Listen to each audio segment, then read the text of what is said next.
మన చుట్టూ ఉన్న ప్రపంచం అదొక నిరంతర చలనం, నిరంతరం మారుతూ ఉంటుంది. కాని ఈ మార్పు వెనుక అసలు చోదక శక్తి ఏంటి? శక్తి, అవును. ఈరోజు మనం భౌతిక శాస్త్రంలోకి కొంచెం లోతుగా వెళ్దాం. ఈ శక్తి అనే భావనను విడమరచి చూద్దాం.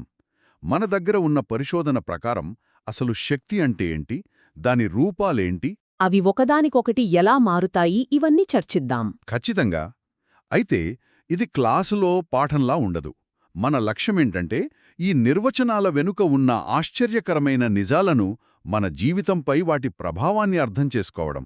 మీరు చెప్పింది చాలా ముఖ్యం. ఎందుకంటే శక్తి అనే కాన్సెప్ట్కి పునాది ఒకే ఒక్క అద్భుతమైన నియమం, శక్తి నిత్యత్వ నియమం. Law of conservation of energy. అవును. అంటే ఈ విశ్వంలో ఉన్న మొత్తం శక్తి ఎప్పుడూ స్థిరంగా ఉంటుంది. మనం కొత్తగా సృష్టించలేము, ఉన్నదాన్ని నాశనం చేయలేము. కేవలం ఒక రూపం నుండి మరొక రూపానికి మార్చగలం, అంతే. అంతే. ఇది భౌతిక శాస్త్రంలో చాలా ప్రాథమికమైన సూత్రం. దీనికి అంతర్జాతీయ ప్రమాణం జౌల్. ఈ ఒక్క సూత్రం పట్టుకుంటే చాలు, మన చుట్టూ జరిగే ప్రతి ప్రక్రియను మనం అర్థం చేసుకోవచ్చు. సరే, అయితే ఆ రూపాల దగ్గర్నుంచే మొదలు పెడదాం.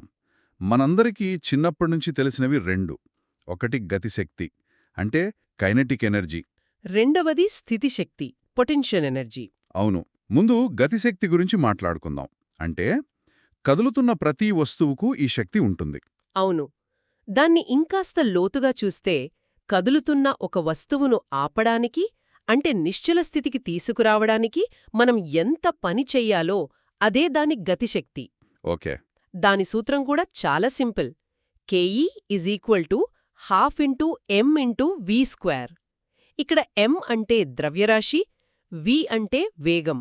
ఆ సూత్రంలో ఆ v² అంటే వేగం యొక్క వర్గం, అది చాలా చిన్న విషయంగా అనిపిస్తోంది, కానీ దాని ప్రభావం చాలా పెద్దది కదా. చాలా పెద్దది. మన పరిశోధనలో కూడా ఒక ఆర్టికల్లో దీని గురించి చాలా మంచి ఉదాహరణ ఉంది. అవును. నిజానికి ఈ v² వల్లే ప్రపంచం నడుస్తుంది, ప్రమాదాలు కూడా జరుగుతాయి. ఆలోచించండి, ఒక కారు వేగాన్ని గంటకు 50 కిలోమీటర్ల నుండి 100 కిలోమీటర్లకు రెట్టింపు చేశారనుకోండి. స్పీడ్ డబుల్ అయ్యింది. కారు గతిశక్తి 2 రెట్లు పెరగదు, 4 రెట్లు పెరుగుతుంది ఆ v² వల్ల. వావ్!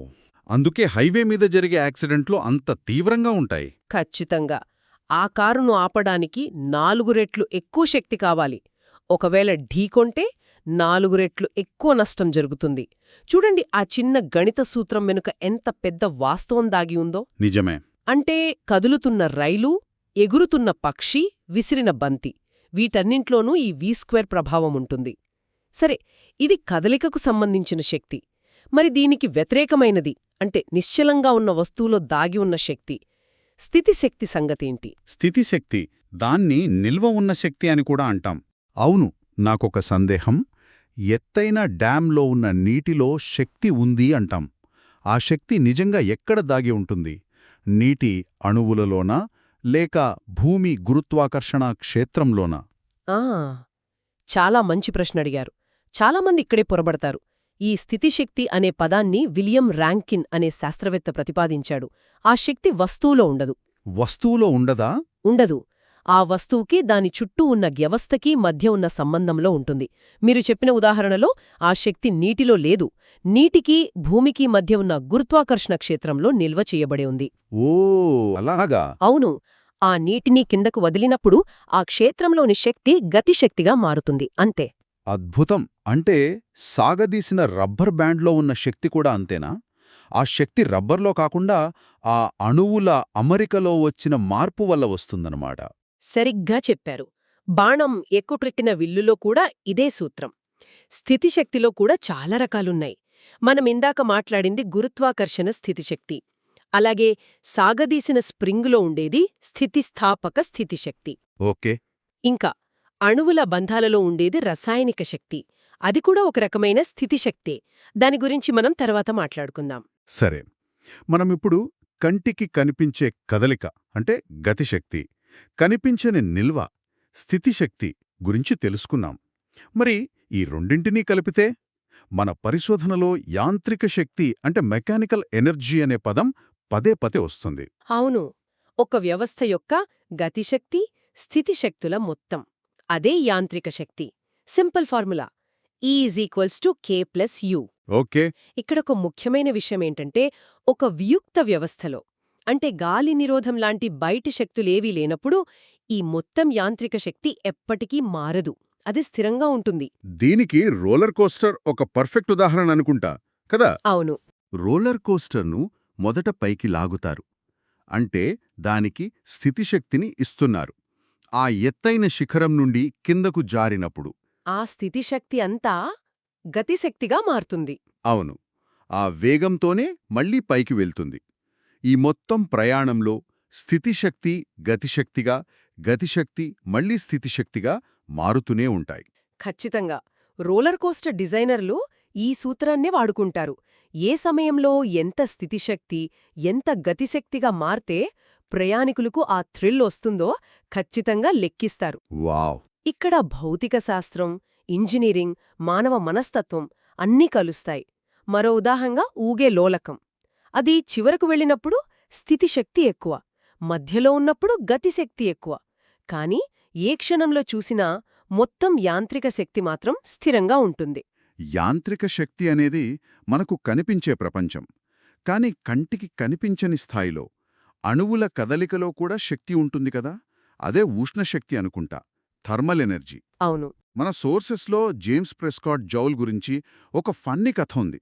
అతను తన హనీమూన్లో కూడా ఒక జలపాతం దగ్గర ఆ పైనున్న నీటి టెంపరేచర్కి, కింద పడ్డాక నీటి టెంపరేచర్కి తేడా కొలవడానికి ప్రయత్నించాడట. అవును, అది నిజం. జౌల్కి శక్తి రూపాల మార్పిడిపై అంత ఆసక్తి ఉండేది. ఉష్ణశక్తి అంటే ఏంటంటే ఒక పదార్థంలోని అణువులు, పరమాణువుల క్రమరహితమైన కదలికల వల్ల పుట్టే శక్తి. అంటే ఒక కప్పు కాఫీ వేడిగా ఉందంటే దానిలోని నీటి అణువులు చాలా వేగంగా కదులుతున్నాయని అర్థం. చల్లగా ఉందంటే నెమ్మదిగా కదులుతున్నాయని అర్థం. ఇది ఆ వ్యవస్థ యొక్క అంతర్గత శక్తికి సంబంధించింది. అప్పుడు వేడి వస్తువు నుండి చల్లని వస్తువుకు ఉష్ణం ప్రవహిస్తుందంటే వేగంగా కదులుతున్న అణువులు నెమ్మదిగా కదులుతున్న అణువులను ఢీకొని వాటికి శక్తిని బదిలీ చేస్తున్నాయానా? పరిపూర్ణంగా అర్థం చేసుకున్నారు. అదే జరుగుతుంది. అయితే ఇక్కడొక ముఖ్యమైన విషయముంది. శక్తి ఒక రూపంలోంచి మరో రూపంలోకి మారిన ప్రతిసారీ కొంత శక్తి ఉష్ణం రూపంలోకి మారుతుంది. ఓ! దీన్నే మనం వృధా అంటాం. కాని అది నిజంగా వృధా కాదు, కేవలం మనకు ఉపయోగపడని రూపంలోకి మారిన శక్తి. ఇది థర్మోడైనమిక్స్ రెండవ నియమానికి దారితీస్తుంది. అంటే ప్రకృతిలో ప్రతి ప్రక్రియలోనూ కొంత క్రమరాహిత్యం, ఎంట్రోపీ పెరుగుతుందని ఈ నియమం చెబుతుంది. ఈ ఉష్ణపు పన్ను, ఆ హీట్ ట్యాక్స్, తప్పించుకోవడం అసాధ్యం. ఉష్ణపు పన్ను, ఆ పదం చాలా బావుంది. ఇప్పుడు మన ఆధునిక నాగరికతకు వెన్నెముకలాంటి విద్యుత్ శక్తి, ఎలక్ట్రికల్ ఎనర్జీ గురించి మాట్లాడుకుందాం. దీని ప్రత్యేకతేంటి? ఇది చాలా ఆసక్తికరమైన ప్రశ్న. ఖచ్చితంగా చెప్పాలంటే విద్యుత్ శక్తి ఒక ప్రాథమిక శక్తివనరు కాదు. అదొక శక్తివాహకం, an energy carrier. Energy carrier అంటే? అంటే మనం బొగ్గు, గ్యాస్ లేదా సౌరశక్తి వంటి ప్రాథమిక వనరులను వాడి విద్యుత్తును ఉత్పత్తి చేస్తాం. ఆ తర్వాత ఆ విద్యుద్వాలా శక్తిని మన ఇళ్లకు, పరిశ్రమలకు చేరవేస్తాం. దీనికి కారణం విద్యుత్ శక్తికి ఉన్న అద్భుతమైన సౌలభ్యం. దాని సౌలభ్యం గురించి కొంచెం వివరిస్తారా? తప్పకుండా. మొదటిది, దీనిని చాలా సులభంగా వేరే రూపాల్లోకి మార్చవచ్చు. ఒకే స్విచ్తో విద్యుత్తును కాంతిగా, అంటే బల్బ్, ఉష్ణంగా, హీటర్, ధ్వనిగా, స్పీకర్, చివరికి యాంత్రిక శక్తిగా, ఫ్యాన్ ఇలా మార్చగలం. నిజమే. ఇంత సౌలభ్యం మరే శక్తి రూపానికి లేదు. అవును. ఇక రెండవది, దీనిని చాలా తక్కువ నష్టంతో వేల కిలోమీటర్ల దూరం ప్రసారం చేయవచ్చు. అందుకే పవన క్షేత్రాలు ఎక్కడ ఉంటే మనం మన ఇళ్లలో ఆ శక్తిని వాడుకోగలుగుతున్నాం. అంటే విద్యుత్ అనేది ఒక రకంగా శక్తి యొక్క యూనివర్సల్ కరెన్సీ లాంటిదన్నమాట. సరే, ఇక చివరిగా అత్యంత ప్రాచీనమైన, జీవానికి ఆధారమైన రసాయనిక శక్తి, కెమికల్ ఎనర్జీ గురించి చూద్దాం. మనం తినే ఆహారంలో ఉండేది ఇదే కదా? అవును. ఇది అణువులు, పరమాణువులను కలిపి ఉంచే రసాయన బంధాలలో నిల్వ చేయబడిన ఒక రకమైన స్థితి శక్తి. ఓకే. ఆ బంధాలు విచ్ఛిన్నమైనప్పుడు లేదా కొత్త బంధాలు ఏర్పడినప్పుడు శక్తి విడుదలవుతుంది. మనం తినే ఆహారం జీర్ణమైనప్పుడు మన శరీరం ఏం చేస్తుందంటే ఆ ఆహారంలోని సంక్లిష్ట అణువులను విడగొట్టి ఆ బంధాలలో ఉన్న రసాయనిక శక్తిని విడుదల చేస్తుంది. ఆ శక్తితోనే మనం నడుస్తాం, ఆలోచిస్తాం, చివరికి ఈ సంభాషణ వింటున్నాం. సరిగ్గా చెప్పారు. కేవలం ఆహారమే కాదు, మనం వాహనాల్లో వాడే పెట్రోల్, ఇంట్లో వాడే గ్యాస్, బ్యాటరీలు, వీటన్నింటిలోనూ రసాయనిక శక్తే గదా. అవును. ఒక బ్యాటరీలో ఏం జరుగుతుందంటే రసాయన చర్యల ద్వారా ఎలక్ట్రాన్లు ఒకవైపు నుండి మరొక వైపుకు ప్రవహించేలా చేసి విద్యుత్ శక్తిని సృష్టిస్తారు. అద్భుతం. మానవ శరీరం ఒక అద్భుతమైన రసాయనిక ఇంజన్. మనం తీసుకున్న ఆహారంలోని శక్తిని ఏటీపీ అనే అణువుల రూపంలోకి మార్చుకుని అవసరమైనప్పుడు వాడుకుంటుంది. ప్రకృతిలో జరిగే కిరణజన్య సంయోగక్రియ, ఫోటోసింథసిస్ కూడా దీనికి గొప్ప ఉదాహరణ. అవును, మొక్కలు సూర్యరశ్మిని వాడుకుంటాయి. అవును, మొక్కలు సూర్యుని కాంతి శక్తిని గ్రహించి దానిని రసాయనిక శక్తిగా మార్చి పిండి పదార్థాలలో నిల్వ చేస్తాయి. భూమి మీద ఉన్న జీవరాశులన్నింటికీ మూలాధారం ఈ ప్రక్రియే. ఇవన్నీ వింటుంటే శక్తి రూపాలు వేరైనా వాటి మధ్య మార్పిడి నిరంతరం జరుగుతూనే ఉంటుందని స్పష్టమవుతోంది. ఈ శక్తి పరివర్తన, ఎనర్జీ కన్వర్జన్ అనే భావన మనల్ని మళ్లీ మొదటికే తీసుకొస్తుంది. అవును, శక్తి నిత్యత్వ నియమానికి. కొన్ని ఆచరణాత్మక ఉదాహరణలతో దీన్ని ముడిపెడదాం. తప్పకుండా. ఒక జల విద్యుత్ కేంద్రం తీసుకోండి. డ్యాంలో నిల్వమున్న నీటికి గురుత్వాకర్షణ స్థితిశక్తి ఉంటుంది. అవును. ఆ నీటిని కిందకు వదిలినప్పుడు అది గతిశక్తిగా మారుతుంది. ఆ నీటి ప్రవాహం టర్బైన్లను తిప్పినప్పుడు అది యాంత్రిక శక్తి. ఆ టర్బైన్లు జనరేటర్ను నడిపినప్పుడు అది విద్యుత్ శక్తి. ఆ విద్యుత్ మన ఇంటికొచ్చి బల్బును వెలిగించినప్పుడు కాంతి మరియు ఉష్ణశక్తులుగా మారుతుంది. వావ్! శక్తి ఎన్ని రూపాలు మారిందో! అవును. అలాగే కారింజన్లో పెట్రోల్లోని రసాయనిక శక్తి ఉష్ణశక్తిగా, ఆ తర్వాత యాంత్రిక శక్తిగా మారి కారును నడుపుతుంది. అయితే మీరిందాక చెప్పిన ఆ ఉష్ణపు పన్ను ఇక్కడ కూడా వర్తిస్తుంది కదా. ఇంజన్ చాలా వేడెక్కుతుంది. చాలా వేడెక్కుతుంది. ఒక సాధారణ కారు ఇంజిన్ సామర్థ్యం, ఎఫిషియన్సీ కేవలం 25 నుండి 30% మాత్రమే. అంతేనా? అంతే. అంటే మనం పోసిన పెట్రోల్లోని శక్తిలో దాదాపు 70% ఉష్ణము రూపంలో వృధా అయిపోతుంది. అందుకే ఇంజన్ను చల్లబరచడానికి రేడియేటర్ అవసరం. ప్రతి శక్తి మార్పిడిలోనూ ఈ నష్టం తప్పదు.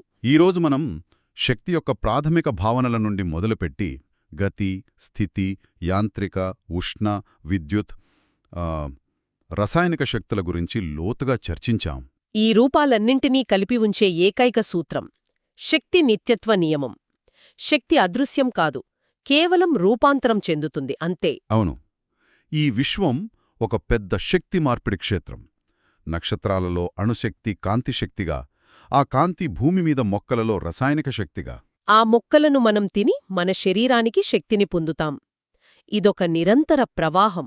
ఈ అద్భుతమైన చర్చను ముగించే ముందు మనం నేర్చుకున్న దానిపై శ్రోతలను ఆలోచింపజేసే ఒక ప్రశ్నతో ముగిద్దాం. తప్పకుండా.